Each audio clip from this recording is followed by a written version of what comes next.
Going live. Cover me. What's up, Fivers? How you doing?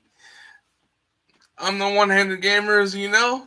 This is Dan Kitchen. I'm going to let him introduce himself here.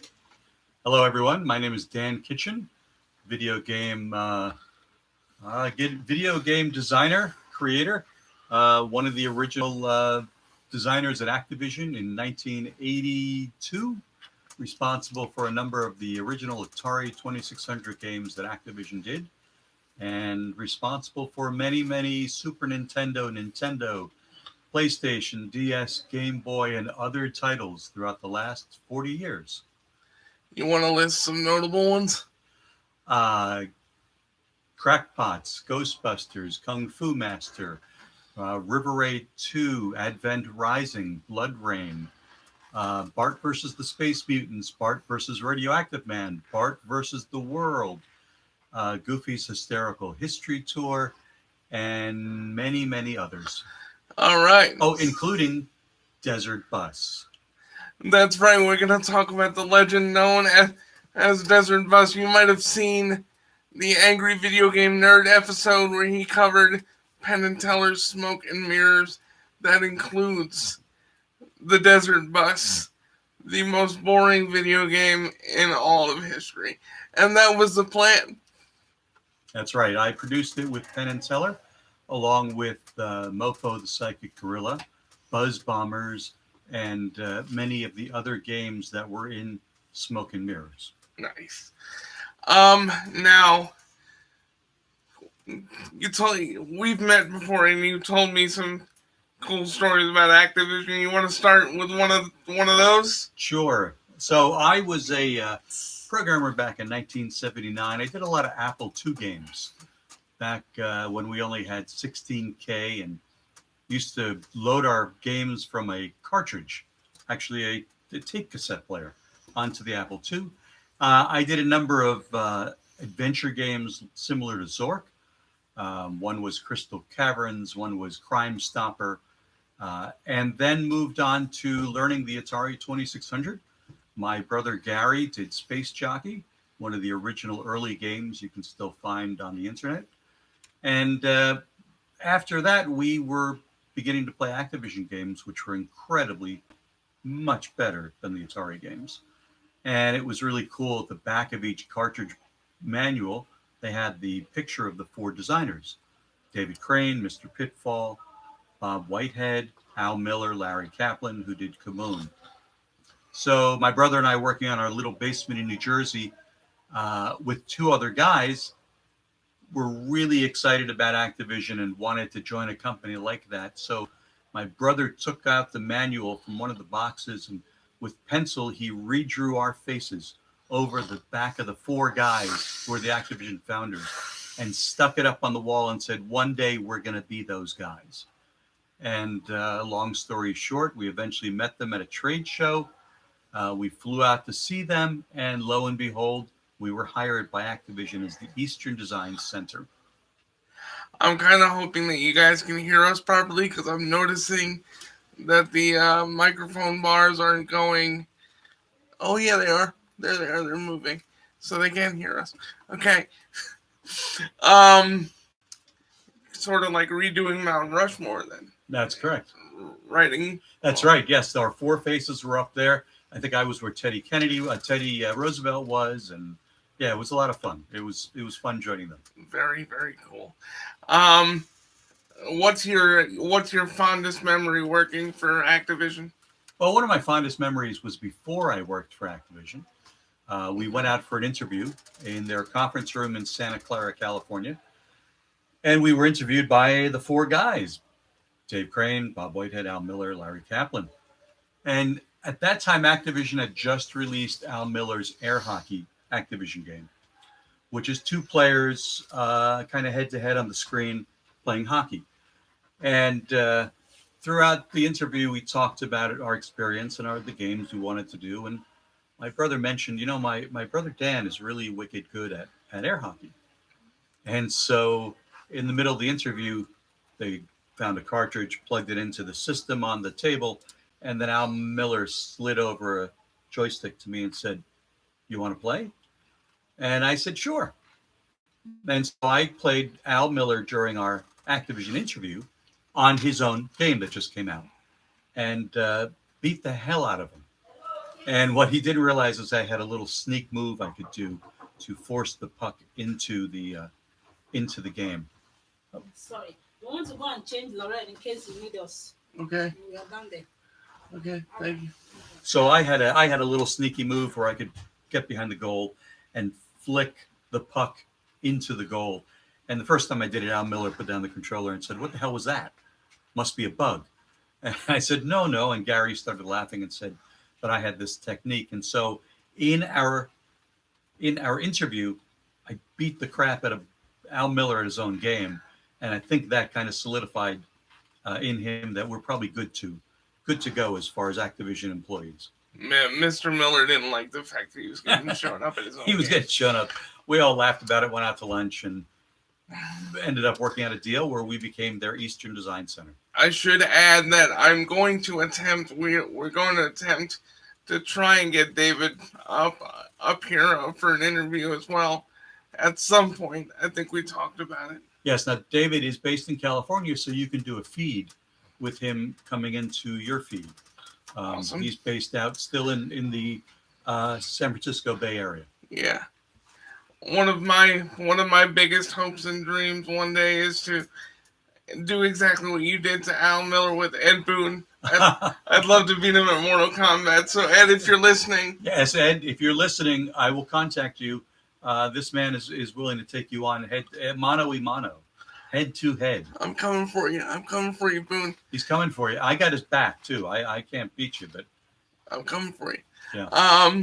So let's talk about some of the other people that you know in the industry that people might be familiar with. Yes, I've worked through, in my career after Activision, we ended up believing and forming a company called Imaginative Systems Software, and then another company, Imagineering, where we did a lot of work for Acclaim on the 8-bit and 16-bit Nintendo systems, and then into the Genesis systems and the PlayStation 1. And I've had the honor to do a lot of games based on TV shows and movie and films. So I've done games with Nick Cage on Ghost Rider, with Miss Theron on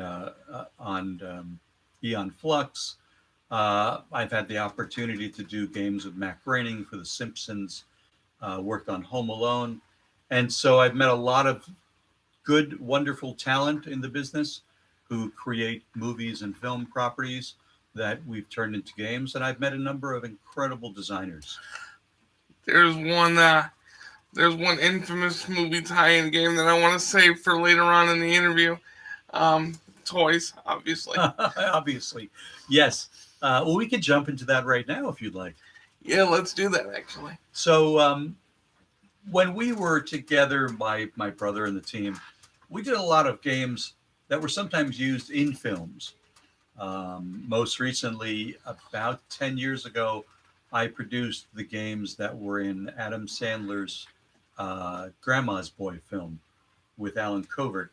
In the film, you can see Eternal Death Slayer 3, and you can see the main game in the film is Demonic. And those are games that I was working on and produced and eventually changed over to be used in the film itself, and was able to be somewhat of a technical director in the film. Many of the scenes in the film that have the video game lab where the playtesters are, most of the things hanging on the walls and there are things that I donated, and then I helped them set it up so it looked like a video game lab. But we've done throughout our career a number of games that are used in films.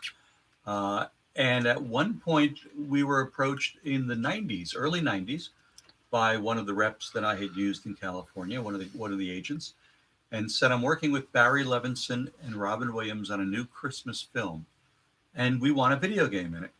So we did what ended up being a modification of my brother's Super Battle Tank for the Super Nintendo that went into the film. And in the process, they said, "Well, you do games. would you be interested in licensing the film for a particular amount of money that was incredibly low at the time? Um, and we thought it was great. Hey, Barry Levinson's doing a game for Christmas.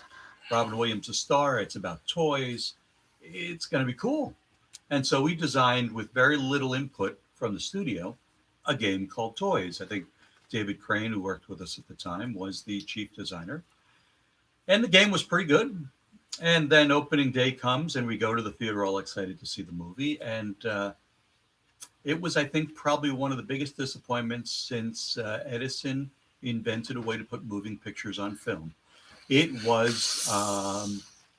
sewage. It was absolutely terrible. And we walked out of the theater saying, oh boy, do we have a problem. You know those hundreds of thousands of games we have on a boat coming from China and Japan for our systems? I don't think they're going to do very well. So that movie alone helped contribute to the demise of what was then our public company called Absolute Entertainment, where we did a number of games for many, many years. So Toys is an infamous movie, Chris. Yes, you bring that up. It is very infamous. That was sort of our iceberg, as it were. If we were the Titanic, that one was right in front of the ship, and we went right into it. And I would just like to say, rest in peace to Robin Williams. Absolutely. It's been like 2 years now since he's been gone? You know, not because of his efforts and not because of Barry Levinson's. It was just a script that was poorly written, I think, and a script that probably shouldn't have been greenlit. And some of the people involved in the film, the cinematographer, and others really picked something that was not mainstream. Whereas you see a movie like the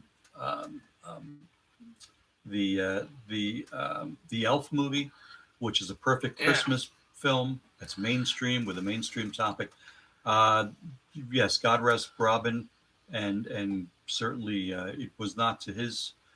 Certainly, the film was not a flop because of his work or Barry Levinson's. It was really just a bad mix at the nexus of the universe that everything came together poorly, and we were caught in it.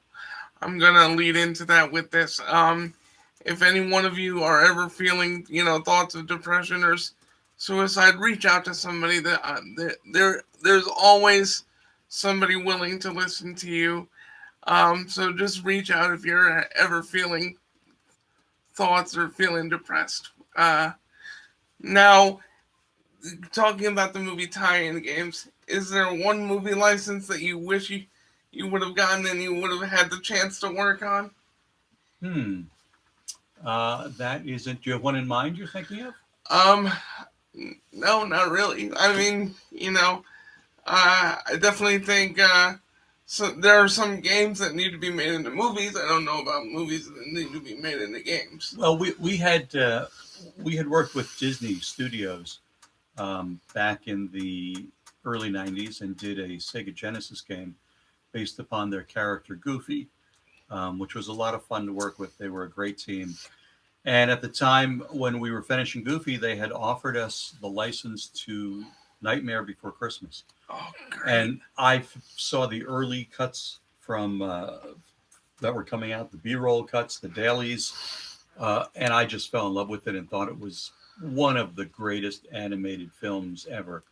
And unfortunately, at the time, my brother and I and some of the business people thought it was too risky. We passed on the opportunity, but I would have liked the chance to have worked on Nightmare Before Christmas and created some of the 16-bit games for that film. Even a modern variation of modern A Nightmare Before Christmas game on modern systems would be amazing. I think with the kind of technology that we have access to now. Oh, I agree. And I'm also clamoring for a sequel to that movie. It's been time. It should come. It's been enough time. It's been a ton of time, and we've already got a live action Aladdin, which I haven't seen yet.